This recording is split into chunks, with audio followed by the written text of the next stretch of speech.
दोस्तों स्वागत है आपका। आज हम बात करेंगे हिंदी की। हिंदी का एक बहुत महत्वपूर्ण चैप्टर है ये। हिंदी का इतिहास, हिंदी की शुरुआत कैसे हुई, कैसे हिंदी पनपी और कैसे डिफरेंट पार्ट से होते होते और फाइनली आके हिंदी आधुनिक हिंदी में चल रही है। और आधुनिक हिंदी में भी बहुत सारे पार्ट चल रहे हैं, उनके बारे में हम जानेंगे। देखिए, हिंदी के बहुत सारे स्टेट हैं, जैसे एमपी हो गया, यूपी हो गया, बिहार हो गया, पर ये अलग तरह की हिंदी बोलते हैं। उसके बारे में हम जानेंगे आज, कैसे हिंदी बोलते हैं लोग। तो हिंदी एक भाषा हो गई, उसकी बहुत सारी उपभाषाएं हैं, जो कि उपभाषाएं बहुत सारी बोली जाती हैं। 5 मेनली उपभाषाएं हैं इसकी और 17 बोलियां हैं हिंदी की। तो अगर हम दुनिया की बात करें तो दुनिया में लगभग 3000 भाषाएं हैं उनमें, और 4000 लिपियां हैं। उनमें से हिंदी एक है, जिसकी लिपि कौन सी है? हम जो लिखते हैं देवनागरी लिपि पे लिखते हैं। ठीक, तो भारत में वैसे देखा जाए, भारत में टोटल 4 भाषा परिवार हैं, भारोपी, द्रविड़, ऑस्ट्रिक और चीनी तिब्बती। तो द्रविड़ जो है ये साउथ इंडियन की भाषा है, तमिल, तेलुगु, कन्नड़। ऑस्ट्रिक जो है मुंडा हो वाली, ये झारखंड के आसपास भाषा बोली जाती है। चीनी तिब्बती होते हैं, नॉर्थ ईस्ट का एकदम अरुणाचल वाले एरिया में है चीनी तिब्बती भाषा, और उधर तिब्बत के आसपास वाले एरिया में चीनी तिब्बती भाषा बोलते हैं। जो सबसे ज्यादा पोर्शन है 73%, वो हमारा बोला जाता है भारोपी परिवार का, यानी कि इंडियन और यूरोपियन। जब इंडियन लैंग्वेज और यूरोपियन लैंग्वेज मिलती हैं तो उनसे जो नई लैंग्वेज बनती है उसको हम भारोपियन लैंग्वेज बोलते हैं। तो भारत की अपनी जो हिंदी है वो भारोपी परिवार की भाषा है। अब अगर और आए तो भारोपी के बहुत सारे पार्ट हैं, उनमें से एक पार्ट है इंडियो ईरानी, यानी कि भारतीय ईरानी, उसमें आते हैं। उसके भी बहुत सारे पार्ट हैं। फिर उसके हम अंदर आते हैं तो भारतीय आर्य, भारतीय आर्य के भी बहुत सारे पार्ट हैं, उनमें से एक है हिंदी। तो आप देख सकते हैं हिंदी कहां कहां से गुजरी है। सबसे पहले तो आप बात करें दुनिया में कितनी भाषाएं हैं, बहुत सारी। इंडिया में 4 तरह की पार्ट हैं, 4 तरह के परिवार हैं। भारोपी है उनमें से एक, भारोपी का एक पार्ट है भारतीय ईरानी, फिर भारतीय ईरानी का एक पार्ट है भारतीय आर्य, और भारतीय आर्य का एक पार्ट है हिंदी। तो इस तरह से हिंदी यहां पे आती है। अब अगर हम बात करें तो हिंदी की शुरुआत कहां से हुई? शुरुआत हुई संस्कृत से। आदि जननी हिंदी की कभी आपसे पूछ लिया जाए एग्जामिनेशन में तो संस्कृत है। और ये संस्कृत नॉर्मल संस्कृत नहीं जो अभी हम पढ़ते हैं, ये वैदिक संस्कृत की बात हो रही है, जो कि वेदों में लिखी गई है, उसकी संस्कृत की बात हो रही है। फिर संस्कृत, अब देखिए विकास कैसे होता है किसी भाषा का। अब कोई एक भाषा चल रही, जैसे मान लीजिए हमारी हिंदी चल रही, बघेली चल रही। अब बघेली के आसपास बहुत सारे लोग मिलेंगे दूसरी भाषाओं के, वो कुछ वर्ड आदान प्रदान करते हैं। इससे क्या होता है, भाषा एक नया रूप ले लेती है, तो वो बदल के फिर एक नई भाषा आ जाती है। तो ऐसे ऐसे करके भाषा में विकास होता रहता है। ठीक है, जैसे हिंदी में ही बहुत सारे अंग्रेजी के वर्ड हैं, आधे से मतलब बहुत सारे अंग्रेजी के वर्ड गांव में भी बोले जाते हैं, तो वो अडॉप्ट कर लिए हैं। अब धीरे धीरे एक नई लैंग्वेज बनी जा रही है। ठीक है, जिसको हम बोलते हैं, आपने ये वर्ड जरूर सुना होगा, इंग्लिश। इंग्लिश एक नई भाषा बनती जा रही है, हिंदी और इंग्लिश का मिक्सचर होता जा रहा है। तो ऐसे विकास होता है। तो सबसे शुरुआत में हुआ था संस्कृत का। उसके बाद आई पाली। ये बुद्ध के टाइम पे बहुत फेमस हुई थी। बुद्ध ने अपनी सारी शिक्षाएं पाली भाषा में दी थी। फिर पाली से भी और आगे बढ़े तो प्राकृत आई, उसका एक नया रूप बना, जो कि महावीर स्वामी ने जिसको अपनाया लोगों को ज्ञान देने के लिए। फिर आती है अपभ्रंश। अपभ्रंश का मतलब होता है एक स्टेट जहां पे भाषा टूट फूट के बदल रही हो। ठीक है, तो वो कंडीशन होती अपभ्रंश की, कि अब प्राकृत से कुछ नई भाषा बन रही होगी, लेकिन अभी नई भाषा नहीं बन पाई, ये बीच का जो टाइम है वो कहलाएगी अपभ्रंश की भाषा। ठीक है, अपभ्रंश भी जब टूटी और टूटी तो बन गई अवहट्ट। तो अवहट्ट को हम जब अपभ्रंश हुआ तो अवहट्ट बनी, तो उसको हम ये भी कह देते हैं अवहट्ट को अपभ्रंश का अपभ्रंश। ठीक है, पहले प्राकृत से टूटी तो अपभ्रंश बनी, अब अपभ्रंश का भी अपभ्रंश हुआ तो बना अवहट्ट, और अवहट्ट फिर फाइनली बनी प्राचीन या स्टार्टिंग की हिंदी। अभी जो हम हिंदी बोलते हैं बहुत अलग है, पहले की हिंदी बहुत अलग थी। ठीक है, तो अवहट्ट से बनी हमारी प्राचीन हिंदी। तो अब क्वेश्चन कई तरह से मैंने देखे। एक तो हिंदी की आदि जननी कौन है, तो संस्कृत है। फिर हिंदी किधर से निकली है, तो अभी तुरंत अगर बात करें प्राचीन हिंदी कहां से बनी, तो अवहट्ट से बनी है। कभी कभी अवहट्ट ऑप्शन में नहीं रहता, अपभ्रंश ऑप्शन में रहता है, तो उस हिसाब से आपको देखना है। तो ये आप अगर ध्यान रखेंगे तो आपको बन जाएगा। अब आगे चलें तो अपभ्रंश की बात करें हैं और अवहट्ट की बात करें तो 2-3 रचनाकार के बारे में हम थोड़ा जान लें, क्योंकि इन पे डायरेक्ट क्वेश्चन आ जाते हैं, इनकी रचनाएं दे दी जाती है और पूछ लिया जाता है कि इसके रचनाकार बताइए। तो अपभ्रंश की अगर हम बात करें तो 2 बहुत फेमस लोग हैं यहाँ पे, एक है स्वयंभू जी, दूसरे हैं सरहपा। स्वयंभू को अपभ्रंश का वाल्मीकि भी कहते हैं। अब वाल्मीकि कौन थे? वाल्मीकि वो हैं जिन्होंने रामायण लिखी है, और स्वयंभू ने एक लिखी है पौम चरित, जो कि राम काव्य है, राम के बारे में है, और इतना अच्छा लिखा गया है कि इनकी तुलना किससे कर दी गई है? वाल्मीकि से। ठीक है। और दूसरे हैं सरहप्पा, इनका आपको याद रखना चाहिए, अपभ्रंश के हैं ये, अगर कभी पूछ लिया जाए तो। अपभ्रंश कोई भाषा नहीं है, भाषा का टूटा हुआ फॉर्म है जहां पे वो बदल रही थी दूसरी भाषाओं में, पर एक्चुअली में कह नहीं सकते कि कौन सी भाषा थी वो। ठीक। अब आते हैं अवहट्ट में। तो अवहट्ट में भी दो लोग बहुत फेमस हैं, एक हैं अब्दुल रहमान जी और एक हैं विद्यापति जी। ये दो नाम बिल्कुल आपको याद होना चाहिए, क्योंकि इनके जो दो रचनाएं हैं ये बहुत फेमस हैं। संदेश रासक आपको बिल्कुल याद होना चाहिए, अब्दुल रहमान जी की है, और कीर्तिलता जो है विद्यापति, ये कई बार क्वेश्चन में पूछा जा चुका है। ठीक है। अब थोड़ा सा और आते हैं अपभ्रंश के बारे में। देखिए, हमको पता है अपभ्रंश से हमारी भाषाएं बनी हैं, क्योंकि अपभ्रंश आया, फिर अवहट्ट आया, फिर प्राचीन हिंदी आई। तो अपभ्रंश के बहुत तरह के अपभ्रंश थे। उन अपभ्रंश से क्या क्या भाषाएं निकली उनको हम जान लेते हैं थोड़ा सा। तो जो सौरसेनी अपभ्रंश था, सौरसेनी अपभ्रंश था, उससे बनी पश्चिमी हिंदी। तो अब याद रखिए आप, पश्चिमी हिंदी हमारी खड़ी बोली है, जो हम लिखते हैं, जो कि हमारी बुक में लिखी रहती है, वो पश्चिमी हिंदी हम यूज करते हैं, जिनको हम कौरवी भी कहते हैं। तो ये कहां से आती है? सौरसेनी अपभ्रंश से आती है। ये भी आपको याद रखना पड़ेगा, क्योंकि कई बार पूछा जा चुका है।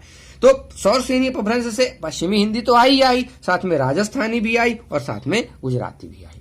ठीक है। आगे चलें अगर, तो एक दूसरा अपभ्रंश था जिसका नाम था अर्धमागधी। इससे हमारी पूर्वी हिंदी आई, जो कि छत्तीसगढ़ वाले एरिया में बोली जाती है, और इधर एमपी का भी पूर्वी वाला एरिया जो है वहां बोली जाती है। फिर एक इंपॉर्टेंट अपभ्रंश था मागधी अपभ्रंश। तो मागधी अपभ्रंश से बहुत सारी भाषाएं निकली, बिहारी निकली, उड़िया निकली, बांग्ला निकली, और असमिया निकली। ये आपको एकदम से नहीं याद करना है, बस आपको रीड करके रखना है, क्योंकि इस पे कोई यही क्वेश्चन बना सकते हैं कि पूर्वी हिंदी किस मतलब अपभ्रंश से आई है, 4 ऑप्शन दे दिए, या फिर पंजाबी किस अपभ्रंश से आई, ऐसे ही क्वेश्चन आएंगे इस पे। ठीक है। अब आगे आए, खस एक अपभ्रंश था, उससे पहाड़ी भाषा आई है, पहाड़ी एक बोली है, उसको हम बाद में देखेंगे। उसके बाद ब्राचड़ एक अपभ्रंश था, वहां से पंजाबी और सिंधी, पंजाब और सिंध का एरिया हम जानते हो, पाकिस्तान वाल से जुड़ा हुआ एरिया है, वहां पंजाबी और सिंधी भाषा बोली जाती है। देन उसके बाद अगर हम महाराष्ट्रीय अपभ्रंश की बात करें, वहां से आई है मराठी भाषा। ठीक है। तो हमको ये थोड़े अपभ्रंश पता होने चाहिए। सबसे पहले तो सौरसेनी के पता होने चाहिए, बहुत ज्यादा इंपॉर्टेंट है, क्योंकि हमारी खुद की भाषा जो हम बोलते हैं वो यहां से आई है। फिर पूर्वी हिंदी अर्धमागधी से आई है, फिर बिहारी, उड़िया, बांग्ला, असम, ये सब मागधी से आई हैं। पहाड़ी आई है हमारी खस से, पंजाबी और सिंधी ब्राचड़ से आई है। थोड़ा नाम डिफरेंट है, इसलिए याद रखने में भी आसानी होगी, आपको ऑप्शन देखते ही समझ में आएगा। ऊपर से मराठी जो आई है वो महाराष्ट्र से आई है, तो याद रखना आसान है। ठीक है। तो अब अगर हम देखें, अभी फिलहाल की बात करें, तो अभी हिंदी में 5 उपभाषाएं और 17 बोलियां हैं। और थोड़ी देर पहले हमने एक चीज देखी थी कि हिंदी की अगर हम बात करें तो हिंदी में लगभग 3000 दुनिया में भाषाएं हैं। हिंदी की बात नहीं, दुनिया की अगर हम बात करें तो दुनिया में लगभग 3000 भाषाएं हैं और 400 लिपियां हैं। ठीक है। अब आते हैं थोड़ा सा ग्रियर्सन, जॉर्ज ग्रियर्सन, ये बहुत ही पुराने, मतलब ये हिंदी के बारे में काफी खोजबीन करी है इन्होंने। तो इन्होंने एक चीज बताई है, जैसे हमने यहाँ पे पढ़ा था कि भाषा, भारत में कुल 4 भाषा परिवार है, लेकिन इन्होंने बोला था, ये बहुत पुरानी बात है, ग्रियर्सन बहुत पुराने हैं, तो इन्होंने 6 भाषा परिवार बताए थे। इन्होंने 179 बोलियां बताई थी और 179 भाषाएं और 544 बोलियां बताई थी। ये चूंकि बहुत फेमस आदमी है, इसलिए आपको इनका नंबर याद रखना पड़ेगा। ग्रियर्सन के अनुसार डायरेक्टली पूछ लिया जाएगा आपसे कितनी बोलियां थी, तो ग्रियर्सन के अनुसार आपको याद रखना है 6 भाषा परिवार, 179 भाषाएं और 544 बोलियां थी। ठीक है। अब थोड़ी सी ये प्राचीन हिंदी की अगर हम देखें तो ये हो चुका है, जब अपभ्रंश वगैरह हो गया। अब थोड़ा सा मध्यकालीन हिंदी पे आ जाते हैं। जब राजाओं का शासन हो गया था, मुगल लोग आ गए थे, फिर मध्यकालीन हिंदी में क्या हुआ, तो मध्यकालीन में मेनली 3 भाषा हिंदी में यूज होती थी, 3 उपभाषाएं थी। एक थी ब्रजभाषा, एक थी अवधी, एक थी खड़ी बोली। अब थोड़ा ब्रजभाषा और अवधि की एक एक फेमस चीज हम जान लें, क्योंकि पहली रचना बड़ा इंपॉर्टेंट होती है। कोई भी भाषा हो गई, कोई भी रचनाकार हो गया, उसकी पहली रचना बहुत इंपॉर्टेंट होती है एग्जाम के पॉइंट ऑफ व्यू से। तो अगर हम ब्रजभाषा की बात करें तो प्राचीनतम ग्रंथ जो इसका अभी तक मिला है, सुधीर अग्रवाल की प्रद्युम्न चरित है। यह नाम आपको बिल्कुल याद रहना चाहिए, क्योंकि आपसे प्रद्युम्न चरित के रचयिता पूछ सकते हैं।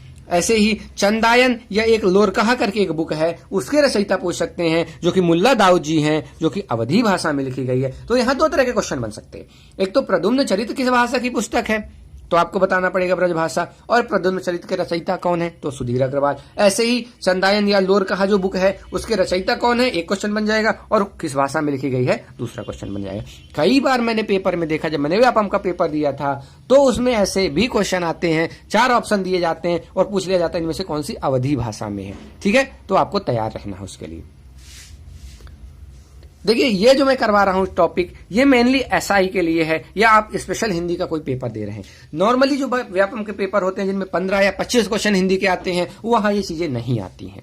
कभी कभार एक आध बोलियों पे क्वेश्चन आ जाते हैं जो हम आगे देखेंगे, वैसे जनरली क्वेश्चन नहीं आते हैं। एसआई पे जरूर इस पे क्वेश्चन आते हैं। तो एसआई के अगर आप स्टूडेंट है तो आप बड़े ध्यान से पढ़ें, क्योंकि 2 से 3 क्वेश्चन आप उम्मीद कर सकते हैं। ठीक, हिंदी भाषा की अगर हम बात करें तो यहाँ 5 उपभाषाएं हैं और 17 बोलियां हैं। ये नंबर आपको याद होना चाहिए बिल्कुल।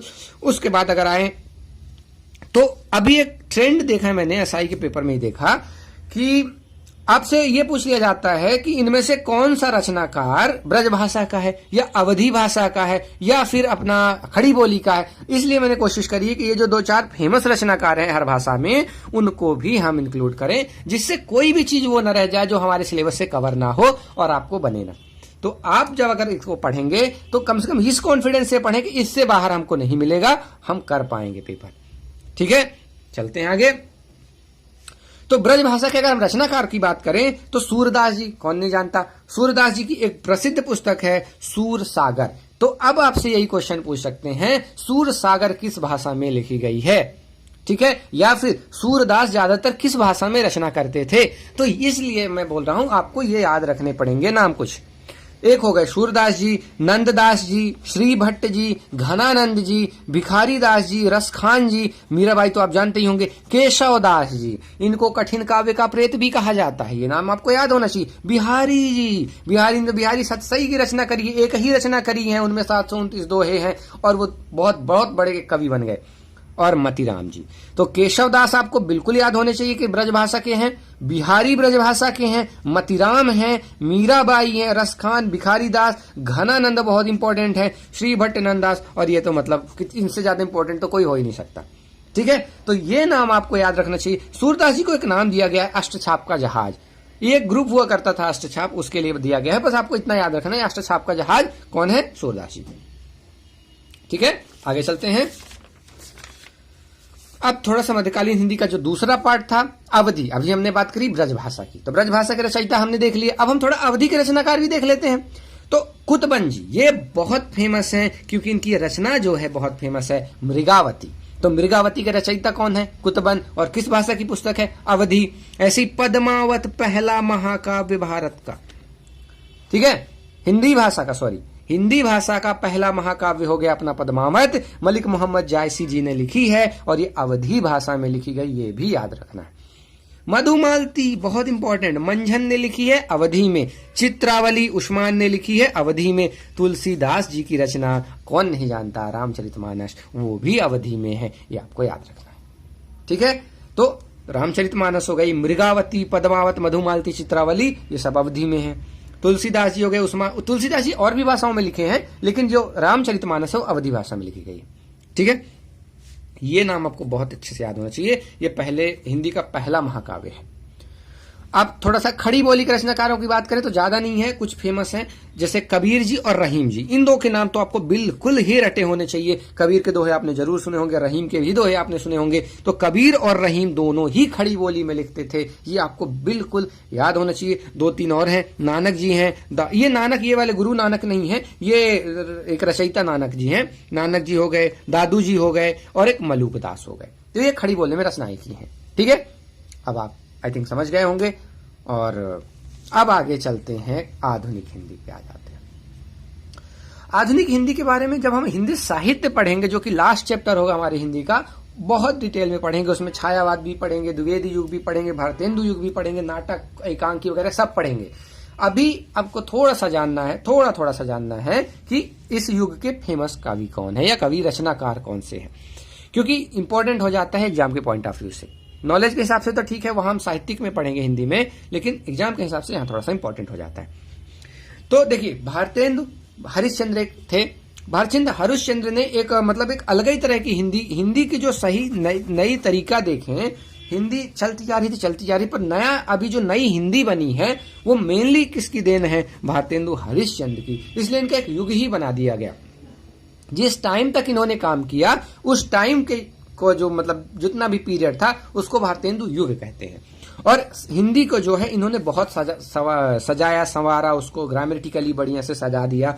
नहीं तो हिंदी में बहुत फ्लॉज थे, बहुत अलग अलग तरह की हिंदी आती है। अभी हम देखेंगे कितने टाइप है, बहुत दिक्कत होती है क्योंकि अलग अलग जगह पे अलग अलग हिंदी बोली जाती है, तो उसको एक स्टैंडर्ड फॉर्म में रखना पड़ता है, तभी तो भाषा बन पाती है, अदरवाइज उपभाषा रह जाएगी। हम जानेंगे बोली भाषा और उपभाषा में अंतर क्या है, ठीक है। तो भारतेंदु हरिश्चंद्र ने एक लेखक मंडल बनाया था जिसको किन्होंने भारतेंदु मंडल बना दिया, कह दिया था। इनका काम ही था हिंदी में रचना करना और हिंदी को परिनिश्चित करना, मतलब अच्छे से सजाना संवारना। और भारतेंदु से पहले की जो हिंदी थी, पूरा भारतेंदु के पहले को उसको भारतेंदु पूर्व युग कह दिए, और भारतेंदु के बाद फिर द्विवेदी जी आए, फिर छायावाद युग आया, उसके बारे में भी देखेंगे। तो भारतेंदु जी के पहले का जो पूरा पार्ट है भारतेंदु युग, उसमें 2-4 लोग बहुत फेमस हैं, उनको हम जान लेते हैं। जैसे सुख सागर के रचयिता जो है सदा सुखलाल जी, ये तो आपको नाम याद रखना है, बिल्कुल पूछा जा सकता है। रानी केतकी की कहानी इंशाअल्लाह खान, ये बहुत बहुत इंपॉर्टेंट है। और यहाँ पे एक चीज और आपको याद रखना है, हिंदी की मौलिक कविता, पहली मौलिक कविता इंदुमती को मानते हैं। ये अभी एक एग्जाम में पूछा गया था, एसआई का एक पेपर में आया था, व्यापम कंसर है इंदुमती। कहीं कहीं पे आपको रानी केतकी की कहानी भी मिलता है, तो बड़ा कंफ्यूजन है, लेकिन व्यापम इंदुमती मानता है, इसलिए हम इंदुमती मान के चलेंगे। लेकिन मैंने विकिपीडिया में काफी रिसर्च किया था, तो मेरे को समझ में आया कि रानी केतकी की कहानी पहले लिखी गई थी, ठीक है, इंदुमती बाद में लिखी गई थी। लेकिन चूंकि व्यापम इंदुमती मार रहा है तो हम इंदुमती मान के चलेंगे। और अगर पहली मौलिक कह रहा है, पहली मौलिक कहानी एक्चुअली में इंदुमती को ही मानते हैं, लेकिन पहली अगर कहानी वैसे देखा जाए तो रानी केतकी की कहानी है। बस इतना थोड़ा सा आपको याद रखना है, रानी केतकी की कहानी आपको इंदुमती ही टिक करना है, और रानी केतकी की कहानी इंशाअल्लाह खान ने लिखी है। और रिसर्च करना चाहे आप इन दोनों में तो आप कर सकते हैं, आपको जो फाइनल सही लगे आप वो लगा दें, ठीक है। अब प्रेम सागर, ये बहुत अच्छी बुक है, बहुत फेमस बुक है, लल्लू लाल जी की है, ये आपको याद रखनी है। और नचिकेतो पाख्यान सदल मिश्रा जी ने लिखी है, ठीक है। तो ये भारतेंदु पूर्व युग की बात हो गई, भारतेंदु युग की बात हो गई। अब आते हैं एक द्विवेदी युग जी पे। द्विवेदी युग पे अगर हम बात करें तो पहले तो ये पता होना चाहिए कौन से द्विवेदी, क्योंकि 2 द्विवेदी फेमस है, एक हजारी प्रसाद द्विवेदी, एक महावीर प्रसाद द्विवेदी। तो ये महावीर वाले द्विवेदी हैं। कैसे भी आप याद रख सकते हैं, जैसे महावीर जी जो थे हमारे जैन वाले, उनका नाम से आप याद रख सकते हैं कि हिंदी उन्होंने बढ़ाया, तो महावीर प्रसाद द्विवेदी। आप जैसे भी याद रखना चाहें, पर ये महावीर प्रसाद द्विवेदी थे, बस इतना आपको याद रखना है। और इन्होंने सरस्वती पत्रिका का संपादन किया था, ये भी आपको याद रखना। संपादक कौन होते हैं? एडिटर, जो कि एडिट करते हैं, पूरा देखते हैं कहाँ कहाँ पे क्या सही लगाना है, क्या गलत है, सब कुछ चेक करते हैं लोग।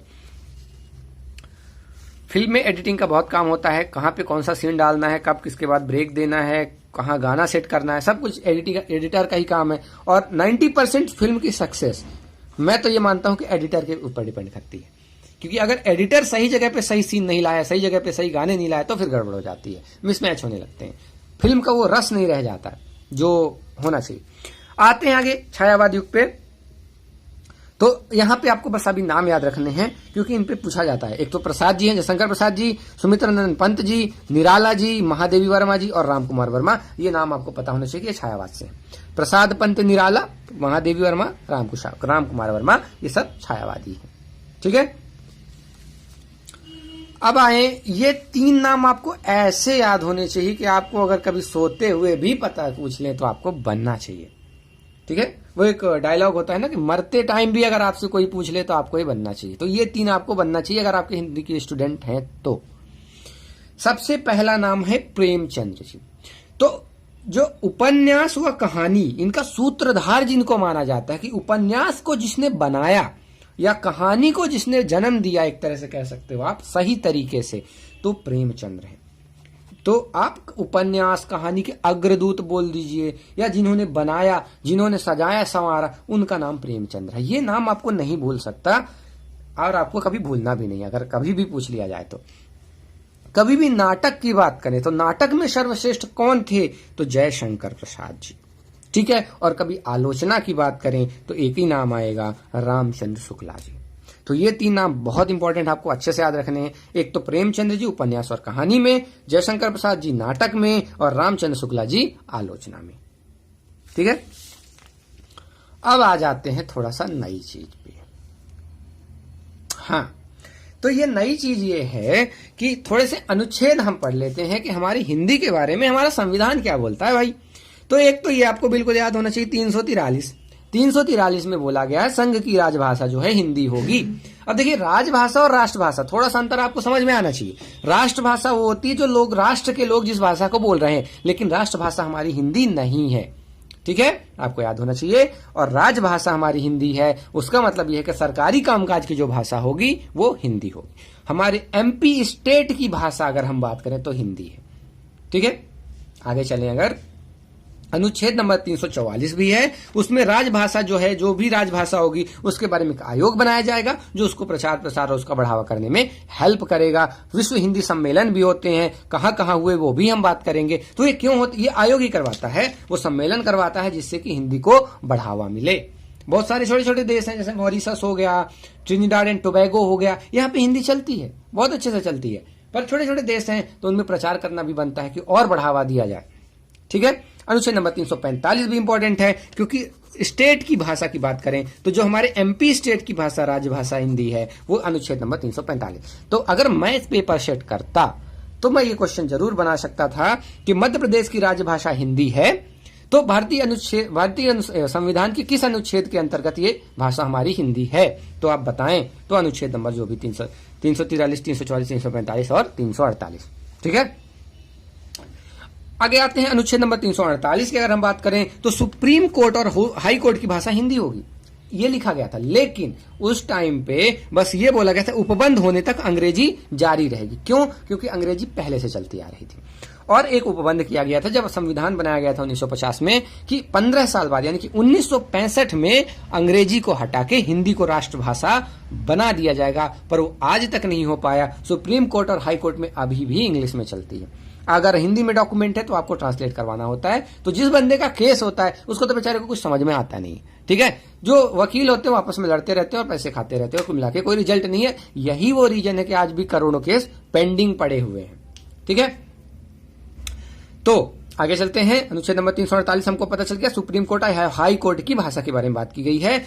ये बहुत ज्यादा इंपॉर्टेंट है। 350A, ये 3 है।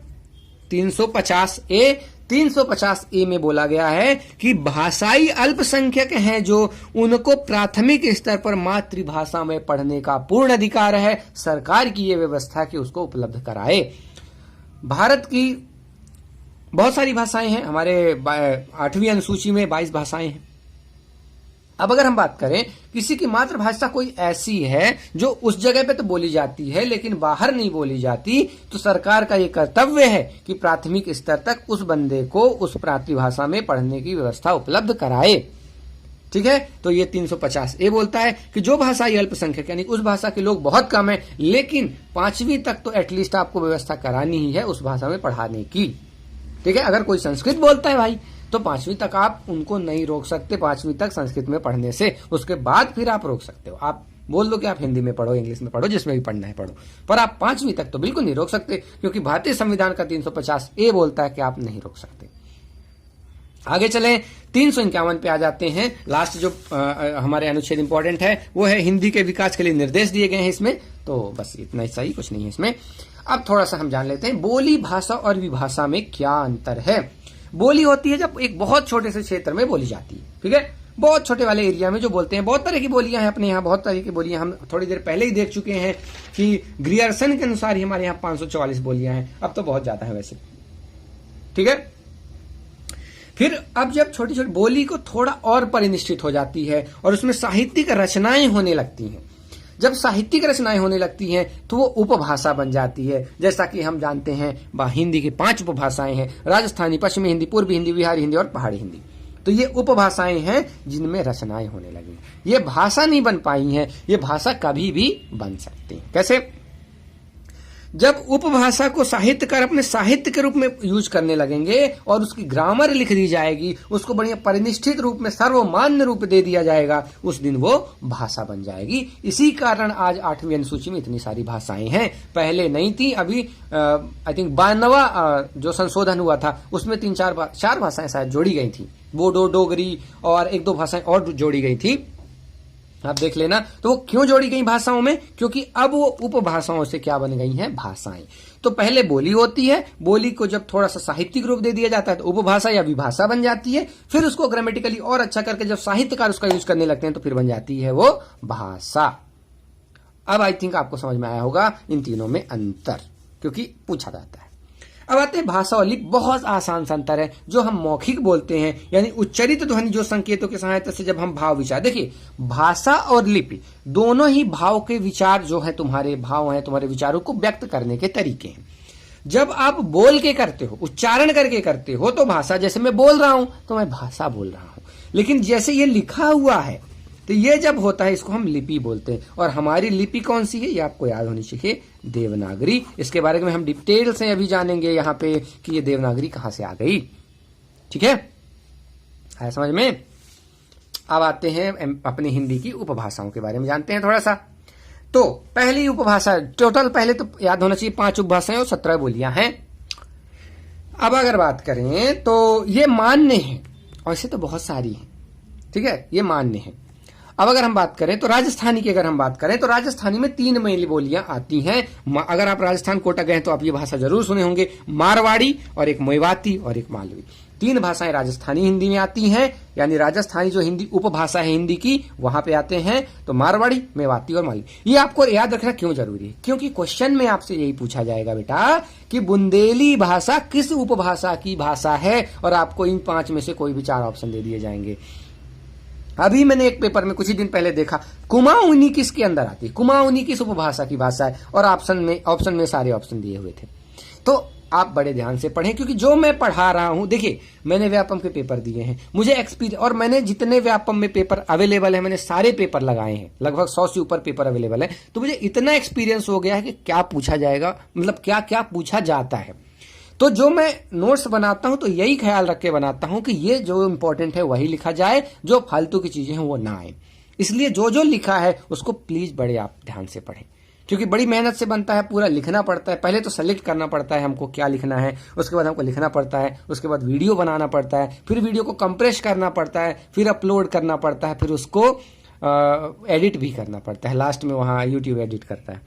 तो थोड़ी मेहनत से हम बना रहे हैं, तो इसलिए बना रहे हैं कि आपको फायदा हो। तो जो जो हम बता रहे हैं आप प्लीज ध्यान से पढ़ें, आपको बहुत फायदा होने वाला है अगर आप व्यापम का पेपर दे रहे हैं तो। मैं बाकी का नहीं पता, पर व्यापम के लिए बता रहा हूं कि आपको इससे बाहर बहुत ही कम क्वेश्चन मिलेंगे। आप अगर हमारी हिंदी पूरी अच्छे से पढ़ रहे हो तो 25 में से 22 से 24 स्कोर आप कर पाओगे। ठीक है, बस आप याद ये रखिए, आप रिवाइज करो, अच्छे से करते रहिए, आप वीडियो देखिए, आप रिवाइज करिए, उसके अलावा कुछ भी जरूरत नहीं है आपको। बस आप क्वेश्चन लगाइए। हाँ, एक बात और चीज, मैं क्वेश्चन की भी सीरीज चला रहा हूं, जो कि शुरुआत करी हमने लेबर इंस्पेक्टर के पेपर से। उस पे मैंने हिंदी के 2 पेपर के सॉल्यूशन डाल दिए हैं हमने, और साथ में इंग्लिश का एक पेपर का सॉल्यूशन डाल दिया मैंने। उसमें मैंने क्वेश्चन 25 जो बढ़िया डिटेल में समझाए हैं कि कोई ऑप्शन क्यों होगा और दूसरा ऑप्शन क्यों नहीं होगा, और एग्जाम में अगर मैं बैठा हूं तो मैं कैसे अटेम्प्ट करूं उसको। अगर आप नहीं देखा है तो आप उसको जरूर देखें, आपको बहुत हेल्प मिलेगी। ठीक है, तो आगे चलते हैं हम। पश्चिमी हिंदी की अगर हम बात करें तो पश्चिमी हिंदी में मेनली 4 आती हैं। एक आती है कौरवी, जिसको हम खड़ी बोली बोलते हैं, उसको बांगरू या हरियाणवी बोल दिया जाता है। हालांकि इनमें बहुत अंतर है, खड़ी बोली हरियाणवी थोड़ा बहुत अंतर है, लेकिन सबको एक ही मान लिया गया है। तो जो एक और क्वेश्चन बोल दिया जाता है, कभी कभी पूछ लिया जाता है आपसे, खड़ी बोली को कौन से और नाम से जानते हैं, तो कौरवी ऑप्शन में रहता है, आपको याद रखना है। उसको बांगरू भी कहते हैं, उसको हरियाणवी भी कहते हैं। ठीक है, फिर उसके बाद अगर हम बात करें, एक होती है ब्रज भाषा, एक है बुंदेली, एक है कन्नौजी। ब्रज भाषा की अभी हम बात कर चुके हैं, सूरदास जी को कौन भूल सकता है, बिहारी जी को कौन भूल सकता है। फिर उसके बाद बात करें अगर हम पूर्वी हिंदी की, तो पूर्वी हिंदी में मेनली जैसे हमारा वाला एरिया जो आता है, जो हम रहते हैं इधर, अवधी बोली जाती है, इधर बघेली बोली जाती है हमारे साइड, रीवा साइड, और ये छत्तीसगढ़ी बोली जाती है। तो ये पूर्वी हिंदी में आती है अवधी, बघेली और छत्तीसगढ़ी। फिर अगर हम बात करें बिहारी हिंदी की, तो बिहारी में 3 ही भाषाएं हैं, मैथिली, मगही और भोजपुरी। देखिए ये यूपी का एरिया है, यूपी और बिहार में बोली जाती है। मैथिली भी बोली जाती है, मिथिला वहां पे पास में पड़ता है। मिथिला अगर आपने हिस्ट्री पढ़ी है भगवान वाली तो वहां पे आपको पता होगा, मिथिला नरेश हुआ करते थे। एक मगही है, मगही भाषा बोली जाती है। ये इंपॉर्टेंट है, 2 ही नाम है, बड़े अच्छे नाम है, एक कुमाऊनी, एक गढ़वाली। इसे थोड़ा डिफरेंट नाम है, पहाड़ी है, याद रखने में आसानी होगी। अब आ जाते हैं हम लिपि पे। थोड़ी देर पहले हमने बात करी थी ब्राह्मी लिपि, देवनागरी लिपि की, कि जो हम हिंदी लिखते हैं वो देवनागरी लिपि लिखते हैं। तो अब हम थोड़ा देख लेते हैं देवनागरी लिपि आई कहां से। थोड़ा सा डिफरेंट चीज है, ये आपको याद नहीं रखनी है, बस आप समझ लीजिए कहां से आई। शुरुआत हुई, देखिए भारत में जितनी भी भाषाएं हैं सबकी शुरुआत एकमात्र हुई है ब्राह्मी लिपि से। तो कभी आपसे पूछ लिया जाए कि भारत में जितनी कोई भी भाषा का नाम ले लिया जाए उसकी आदि जननी कौन सी लिपि है, तो ब्राह्मी लिपि है। ठीक है, ये वैदिक आर्य यूज करते थे, उसके पहले मतलब 500 BC के पहले की बात चल रही है, वहां पे ब्राह्मी लिपि यूज होती थी।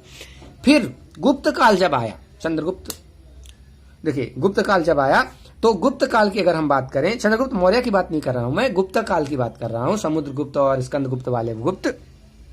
कभी कभी कंफ्यूजन हो जाता है, चंद्रगुप्त को हम गुप्त काल का मान लेते हैं जो कि वो मौर्य थे एक्चुअली में। ठीक है, मुझे भी गलती से निकल गया था तो उसके लिए माफी चाहूंगा। गुप्त काल ये है, समुद्रगुप्त और ये वाले गुप्त जो है स्कंदगुप्त वाले गुप्त हैं। तो 2 पार्ट में बांट दिया जाता है इसको, उनने बांट दिया, उस टाइम पे बढ़ गई, एक हो गई उत्तरी ब्राह्मी, एक हो गई दक्षिणी ब्राह्मी। यानी उत्तर भारत में जो बोलने लगे, यानी उत्तर भारत में बोलने नहीं, लिपि की बात करें इसलिए हम लिखने की बात कर रहे हैं, तो उत्तर भारत में जो हम लिखने लगे उसको हमने उत्तरी ब्राह्मी बोल दी, और दक्षिण भारत में जो हम लिखने लगे उसको दक्षिणी ब्राह्मी बोल दी। तो दक्षिणी भारत में तमिल की लिपि आ गई, तेलुगु, कन्नड़, जितनी भी दक्षिणी भारत की भाषाएं हैं सारी दक्षिणी ब्राह्मी लिपि में लिखी जाती हैं। लेकिन हम ढूंढ किसको रहे, देवनागरी को, तो हम दक्षिणी को अभी छोड़ देंगे, इसके भी बहुत सारे पार्ट हैं, वो हमको मतलब नहीं, हम किसको ढूंढ रहे हैं, अपनी देवनागरी को कहां है। तो उत्तरी ब्राह्मी में आए, उत्तरी ब्राह्मी के बहुत सारे पार्ट थे, उनमें से एक थी गुप्त लिपि। ठीक है, फिर गुप्त लिपि के भी बहुत सारे पार्ट हैं, उसमें एक है सिद्ध मातृका लिपि, ये हमको याद नहीं रखने हैं। सिद्ध मातृका लिपि के भी बहुत सारे टाइप हैं, उनमें एक है कुटिल लिपि, और कुटिल लिपि में अगर हम आए तो उसके 2 टाइप हैं, एक है नागरी और एक है शारदा। शारदा के बहुत सारे टाइप है, जैसे गुरुमुखी, कश्मीरी, लहदा, टाकरी। अगर आप याद रखें ये तो अपनी पंजाबी भाषा इसमें लिखी जाती है गुरुमुखी लिपि में। ठीक है, कभी पूछ लिया आपसे पंजाबी किसमें लिखी जाती है, तो गुरुमुखी लिपि में। दूसरी अगर हम बात करें नागरी लिपि की बात करें, फिर नागरी लिपि के 2 पार्ट हैं, एक पश्चिमी और एक पूर्वी। तो पश्चिमी में आती है हमारी देवनागरी की लिपि। तो देवनागरी हमारी किसमें आती है, नागरी की एक पार्ट है पश्चिमी, उसमें आती है हमारी देवनागरी। उसमें राजस्थानी भी आती, गुजराती भी, महाजनी और कैथी भी आती हैं, पूर्वी में बांग्ला, असमी और उड़िया आती हैं। ठीक है, देवनागरी अब हमको पता चल चुका है कहां पे है। मेनली नागरी से निकला ही माना जाता है, लेकिन आदि जननी ब्राह्मी, बीच की जो है आपको याद नहीं रखना, एक तो ब्राह्मी याद रखना है, दूसरा नागरी, और नागरी का पश्चिमी पार्ट। ठीक है, गुरुमुखी आप याद रख सकते हैं, शारदा से आती है, शारदा जो, और गुरुमुखी जो है अपनी पंजाबी। अब आते हैं विश्व हिंदी सम्मेलन, जो कि इसका लास्ट टॉपिक है। इस पे अगर आप एसआई का पेपर इस बार देखे हो तो ज्यादातर पेपर में एक क्वेश्चन इससे रहा है, विश्व हिंदी सम्मेलन, इसलिए हमने इसको कवर करने की कोशिश की है। वैसे ये रटने वाली चीज है, फिर भी हमने कवर कर लिया, शायद अगली बार भी इससे क्वेश्चन आ जाए। तो पहला जब भी होता है और लास्ट, ये दोनों बहुत इंपॉर्टेंट होते हैं, उससे रिलेटेड हर चीज आपको पता होनी चाहिए। तो पहली थी नागपुर में हुआ था, और नागपुर पे अध्यक्ष थे शिव सागर राम गुलाम, जो कि मॉरिशस के राष्ट्रपति थे। देखिए आपको हिंदी में इसमें नाम मिलेंगे, मॉरिशस, ट्रिनिडाड एंड टोबैगो, दक्षिण अफ्रीका, अमेरिका, सूरीनाम, यहीं पे बढ़ावा दिया जा रहा है क्योंकि यहाँ हिंदी बोलने वाले बहुत लोग हैं। ठीक है, इसलिए सम्मेलन यहाँ पे करते रहते हैं, जिससे उसको बना रहे, एक माहौल बना रहे हिंदी का। जैसे अंग्रेज आए थे, देखिए दुनिया में सबसे ज्यादा अंग्रेजी क्यों फेमस हो गई, क्योंकि अंग्रेजों ने कई जगह पे राज किया। अब कई जगह पे जहां पे राज किया वहां पे जबरदस्ती इंग्लिश सिखाई। भाई हमको कौन सी अंग्रेजी आती थी, फिर भी हम अंग्रेजी यहाँ पे सीख रहे हैं, क्यों, क्योंकि अंग्रेजों ने सिखा के गए हमको। तो इस चक्कर में अंग्रेजी बहुत फेमस हो गई, दुनिया में हर जगह मतलब हो गई है। ऐसे ही हिंदी को बढ़ावा देने की कोशिश कर रहे हैं, पर यहाँ जबरदस्ती तो कर नहीं सकते, बस प्रचार प्रसार कर सकते हैं, भाई हमारी हिंदी बहुत अच्छी है, ऐसा वैसा अपना ज्ञान दे दिए कि हाँ यार ये हिंदी अच्छी है। ठीक है, तो अब आते हैं पहला जो सम्मेलन हुआ था 1975 में हुआ था, ईयर भी पूछ सकता है कभी आपसे। नागपुर में हुआ था, अध्यक्ष थे शिव सागर राम गुलाम जी, जो कि मॉरिशस के राष्ट्रपति थे, और इंदिरा गांधी जी ने। तो आपको ये भी याद रखना है, विश्व हिंदी सम्मेलन की शुरुआत किसने करवाई थी, इंदिरा गांधी जी। ठीक है, दूसरा हुआ था 1976 में, ईयर रखने की याद रखने की जरूरत नहीं है, पर मजे की बात बताऊं, मेरे ही पेपर में मैंने जो एसआई का पेपर दिया था उसमें पूछा था 2012 का विश्व हिंदी सम्मेलन कहाँ हुआ था, तो फिर कंफ्यूजन हो जाता है। इसलिए थोड़ा सा अगर आप रख सकें, याद रख सकें, देख सकें, तो आप कर सकते हैं। ठीक है। तो दूसरा जो कि हुआ था पोर्ट लुई में, जो कि मॉरिशस की राष्ट्रपति है 1976 में। तीसरा हुआ था नई दिल्ली में 1983 में। देखिए पोर्ट लुई का याद रखने की जरूरत नहीं, बहुत ज्यादा बार हुआ तो पूछेगा नहीं। ज्यादातर फेवरेट देश कौन से होते हैं जो अपने इंडियन पेपर बनाने वाले होते हैं, या तो यूएसए से पूछते हैं या फिर यूके से पूछते हैं, बस यहीं से पूछे जाते हैं। कभी कभी दक्षिण अफ्रीका से भी पूछ लेते हैं, या आसपास का एरिया जो भी है। और इंडिया में जब हुआ है ये ज्यादा इंपॉर्टेंट है, तीसरा हुआ है और नई दिल्ली और पहला हुआ है। फिर अगर आए चौथा फिर पोर्ट लुई में हुआ, जो कि 1993 में था, वो हुआ मॉरिशस में। फिर आया पांचवा की अगर बात करें तो port of Spain Trinidad and Tobago में। ये देश का नाम आपने शायद नहीं सुना होगा, लेकिन अगर आपने एक खिलाड़ी का नाम जानते होंगे, ड्वेन ब्रावो, जो कि क्रिकेट खेलते हैं वेस्ट इंडीज की तरफ से, वो इसी देश के हैं, ट्रिनिडाड एंड टोबैगो की। ठीक है, ये वेस्ट इंडीज मतलब ये मध्य अमेरिकी जो देश है। देखिए एक है नॉर्थ अमेरिका महाद्वीप, एक है दक्षिण अमेरिका महाद्वीप, उसके बीच में बहुत सारे छोटे देश हैं। उन छोटे छोटे देश आपस में मिलकर क्रिकेट खेलते हैं, जिसको वो नाम दे देते हैं क्या, वेस्ट इंडीज। उनमें बहुत सारे देश है, बारबाडोस हो गया, जमाइका हो गया जहां पे क्रिस गेल आते हैं और अपने उसैन बोल्ट आते हैं। फिर उसके बाद ट्रिनिडाड टोबैगो हो गया, बारबाडोस हो गया और बरमूडा हो गया, बहुत सारे वहां पे छोटे छोटे देश आते हैं। वहीं पे ये देश है पोर्ट ऑफ स्पेन। तो ये थोड़ा अलग देश है, इसलिए आपको याद रखना चाहिए। एक छठवां जो हुआ था लंदन में हुआ था 1999 में। सातवां हुआ था परामारिबो सूरीनाम, ये भी बहुत छोटा सा देश है, यहाँ हिंदी बोली जाती है। तो हाँ, एक आध बार मैंने क्वेश्चन और भी देखा है कि कौन सा देश है इनमें से जहाँ हिंदी बोली जाती है। उनमें ऑप्शन ऐसे ही रहेंगे, मॉरिशस रहेगा, तो पोर्ट ऑफ स्पेन हो गया, ये ट्रिनिडाड एंड टोबैगो हो गया, सूरीनाम हो गया, तो आपको देखना पड़ेगा। उसके बाद अगर हम बात करें आठवें जो हुआ, यहां से ज्यादा इंपॉर्टेंट हो जाता है। यहां से ये वाले अगले आपको बिल्कुल ईयर सहित याद होने चाहिए।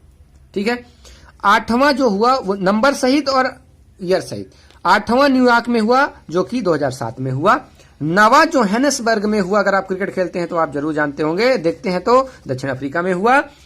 उसके बाद अगर 10वां की बात करें तो अब भी हुआ था 2015 में भोपाल में, पूछा जा सकता है बिल्कुल आपसे। और अगला जो होना है 11वां 2018 में होना है, पोर्ट लुई में फिर से होने वाला है। तो अब यानी कि मॉरिशस एक बार, दो बार, तीन बार, तीसरी बार होने वाला है पोर्ट लुई में। ठीक है, जो कि मॉरिशस में है। तो अब इस तरह से हमारा ये हिंदी का जो इतिहास वाला पार्ट है वो कवर होता है, खत्म होता है।